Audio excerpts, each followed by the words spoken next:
In this video we're going to look at the equation of a plane. So we're dealing with 3 dimensions. It's not so easy often to think in 3 dimensions because we often work on a flat piece of paper, but this piece of software, Autograph, does help us with this, enable us to visualize it, although you can do all of the same sort of things here with a piece of paper, a pencil and even a point, a dot. So in 3 dimensions there we've got a point, we have got a line which we should know how to define, and what we're going to be able to do today is to define this plane here, or any plane in 3 dimensions. Now then, there are 3 forms that we need to know about, and that's because the 3 are important for different reasons and useful for solving different types of problems. First of all, the vector form looks like this. You notice there that there are 2 parameters, lambda and mu. This is the Cartesian form there, and the final form that would be useful to know about is the normal form that could be written like that. Now then, we're going to concentrate to start with on the vector form, this one here. But before we do that, we're just going to backtrack a little bit and remind ourselves about the vector equation of a line. So here's a line, and what we're trying to do here is define this red line. So when we give an equation, we're trying to give the position of any point on that line at all. So that's the red line. You notice there's a vector here, I'm going to call that B. That vector there is perpendicular to the line, so it's in the same direction as the line. And if I want to define the red line, then what I've got to do is this. I've got to be able to get to a point on the line. So let's call that point there A. So I need to get from the origin to A, and then we've got to be able to move along that line. So the direction vector B helps us move in the correct direction, so we need to do a multiple of that direction. So that might be written as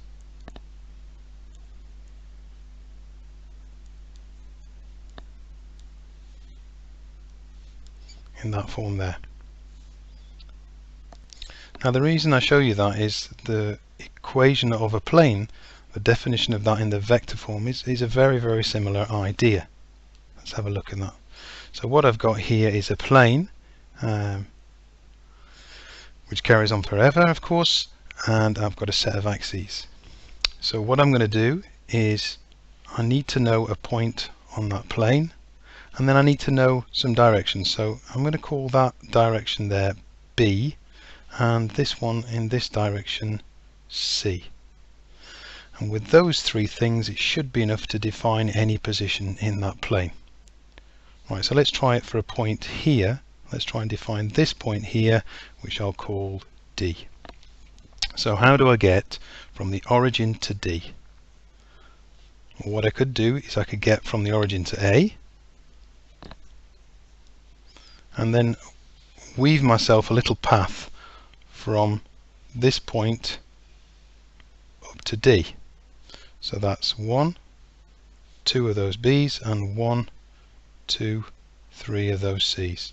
So I could write the position of D as from O to A plus 2 lots of B plus 3 lots of C. So I could do that with any point in that plane at all. Let's try that again with another point. So let's define another point. Let's make this one a little bit awkward. Let's use that one there, and let's call that one E. So to get from O to E, how do I do it? Well, the first thing I've got to do is get to a point on the plane A. So I get from O to A, and then I've got to weave myself a little path from A to E. So I could go 1, 2 of these C vectors, and then I've got 1, 2, oh, that looks about a half, doesn't it, there, of the B ones. So I've got to get from O to E, I'll get to the point A, and then I'll do 1, 2 lots of C, and then I'll do 2.5 lots of b. And you could see that I could define any point in that plane at all in that format. You get to the point A, you do a multiple of one direction in the plane and a multiple of the other direction in the plane. Right then, let's look at that a little bit more formally. So here we have a specific point on the plane there A. I've got a direction within that plane B, and I've got a second direction within that plane C. And what I want to be able to do is define any point in that plane at all on that P. So I'll get from O to A, I'll do a multiple of this direction B, and then a multiple of the direction C. And if I get those multiples right, then I should be able to define any point in that plane at all. Just formally how that looks is exactly like this. So to get from O to P, I need to get from O to A, then I'll do a multiple of the direction B, then I'll do a multiple of the direction C. And that could all be written in this format here. We're using R as before to define the position, and in this case it's the position in a plane, isn't it? So let's try an example, and in fact let's try and define a plane in vector form and then just see how easy it is to convert it into Cartesian form. So find the vector of an equation in a plane containing these two vectors, which also includes a point 1, 2, 0. Okay, so if I try and have a nice diagram, a diagram of that, I wouldn't say it's nice. Here's my point in the plane 1, 2, 0, and then I've got a direction there which is 2, 1, 1, and then I've got another direction in that plane which is 3, 0, minus 1. So to define any point in that plane, I've got to get to my original point A and do a multiple of this direction and then a multiple of that one. So this is how we could write it. So I'll get to a point 1, 2, 0. I shall do a multiple, so we're using lambda here as the parameter. This direction is 2, 1, 1, and then a multiple, so a different parameter this time, mu, of the other direction 3, 0, minus 1. And that is the vector form of a plane. Now, to be able to convert that into Cartesian form, then we need to get rid of the two parameters lambda and mu. So we're defining here the positions in the x, y, z plane. So I could rewrite that as follows.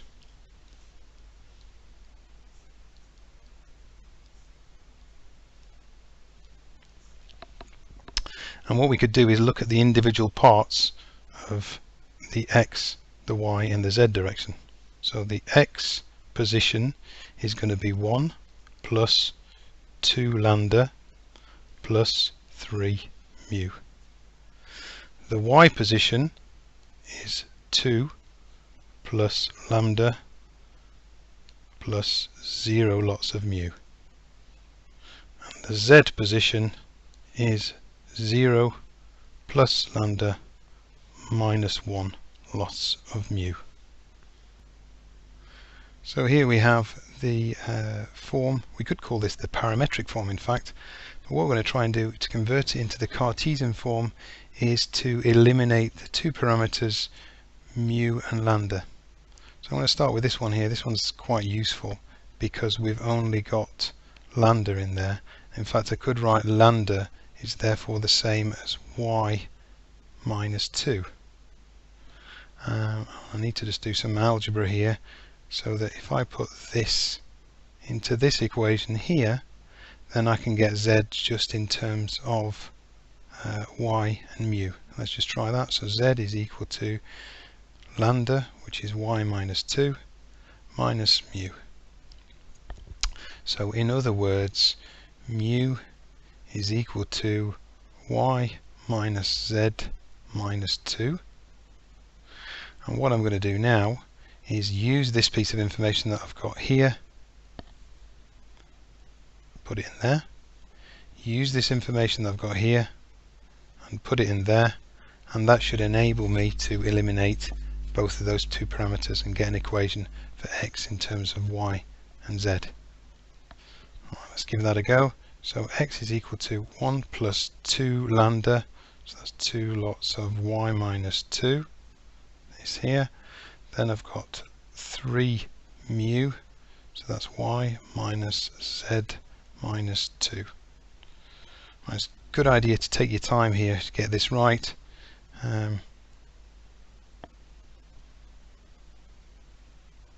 It's also very, very easy to mix up the 2's with the z's, so be careful with that.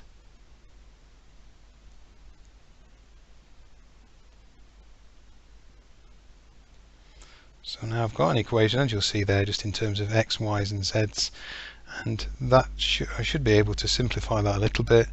So x is equal to 1 minus 3, so that's minus 9.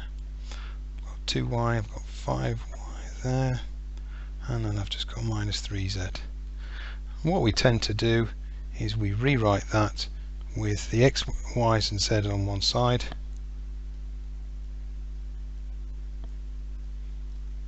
and I'll leave the numbers on the other. Okay, so this is the Cartesian form of the equation of a plane. So that's the Cartesian form. That's the vector form there. Both defining the same plane but in two different ways. The final form that we have for an equation of a plane is the normal form. Let's spend a bit of time looking at that now, and actually this is probably for me the most useful. So again, it's often difficult to visualize these problems when we're working in 2 dimensions, so hopefully this sort of graphic here will help us. So what we're trying to do, as before, is define that plane there, and what I've got in the graphic here is a normal to that plane. And all that is a line, in this case anyway, a line that is perpendicular to that plane.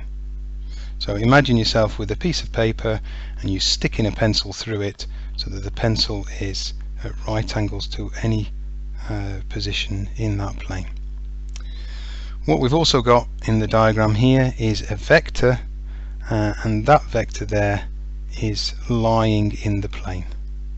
So I've got a plane I'm trying to define, I've got a normal, and I'm going to be talking about a normal vector later on, that's perpendicular to that plane, and a vector that's lying in that plane. So a key thing that you'll need to realize is that the green vector here and the purple line have got a relationship between them. And that relationship, of course, is that they are perpendicular to one another. Right, so let's see if we can do some defining now. Right, so here we have got a normal vector to the plane. I'm going to call that n. Here is a point, a specific point in the plane there, A, and this one here I'm going to call a general point. So if we're writing it in vector format, we could put that as x, y and z there. So the key thing is that this vector here in green and the purple one there are perpendicular to each other. So A, R, and the vector n they are perpendicular. And that's going to be the big clue as how we can define this plane in this normal format. So what do you know about vectors that are perpendicular? What fact can you think of? Well, hopefully you'll remember that the dot product, or the scalar product of two vectors that are perpendicular, is equal to 0. So that means that for us, AR dot n is going to be equal to 0. And that's simply how we define that plane. Now then, we can split that up a little bit. So we could define A to R as the vector OR minus OA. So the dot product of that with n is equal to 0. And because we know that the distributive law for the dot product works, then we could write that as OR dot n subtract OA dot n is going to be equal to 0. Now OR, we could write the position vector of R like that as little r, and OA, the position vector of A, we could write as little a. So we could write the equation in that form, and what you will often see is that rearranged, so you've got R dot n is equal to A dot n, and that is often the definition given of the equation of a plane in the normal form.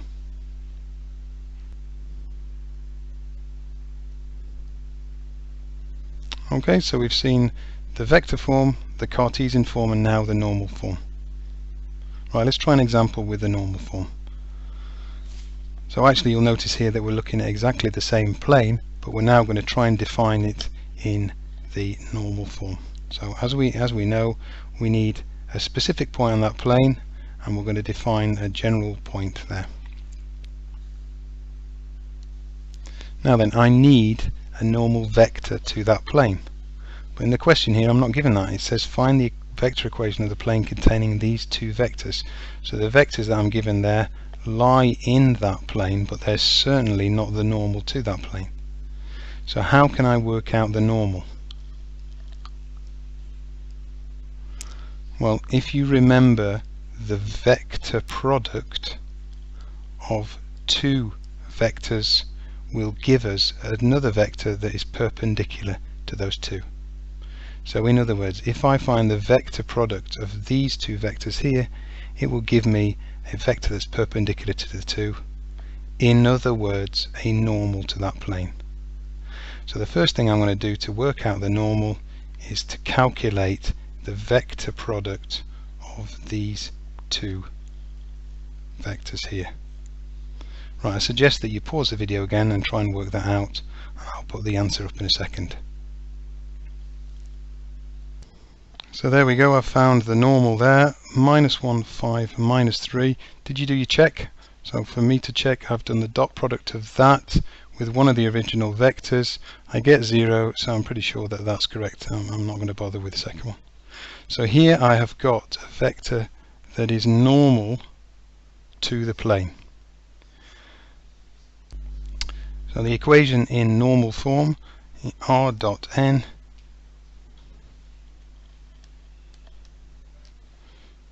is equal to A dot n. So R is our general point, x, y, z.